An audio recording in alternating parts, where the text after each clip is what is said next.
හිටපු එකම අයියානේ. මිනිස්සුන්ට මේක තේරෙන්නේ නැහැ. ඔය ටෙලිෆෝන් එකේ දැන් ඕනම කෙනෙක් දැන් මට නම්බරේ සේව් කරන්න පුළුවන් ලහිරු අයියා කියලා. අයියා කියලා සේව් කරන්න පුළුවන් මොකද්ද? නමක් නැතුව. සහෝදරයාගේ විතරයි. ආය මට ඔක් කරන්න බෑනේ. ඒක මහා මේ අර දරා ගන්න බැරි ලොකු දුක. ලේම් මසින් ජාතක කරපු දරුවෙක් ශාසනයට දෙනවා කියන එක අයියට අයියාගේ පොඩි එකා මහාන කරන්න දෙනවා කියන එක කී පාරක් හිතන්න ඕනද?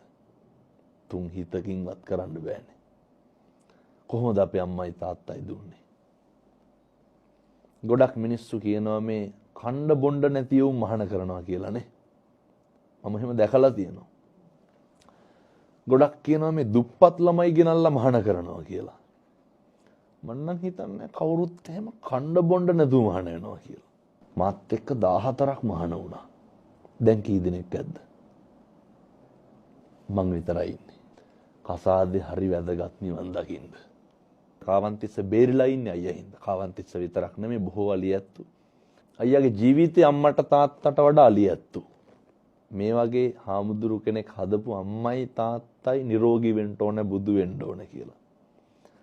මේ කියන වචනයක් බණ පදයක් ගානේ අම්මට තාත්තට පිං සිද්ධ වෙනවා.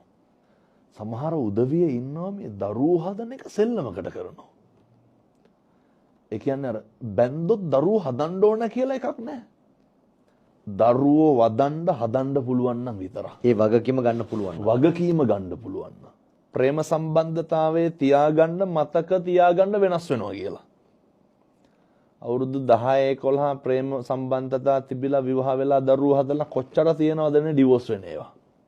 විවාහ වෙන තරුණ තරුණියෝ දැනගන්න ඕන ඉගෙන ගන්න ඕන පාඩමක් තමයි මේ අර අනේකගේ මතයට ගරු කරන්න අනේක ඉවසන්න අනේකගේ වෙනස් වීම දරා ගන්න බැන නැත්තම් කසාද බඳින්න එපා.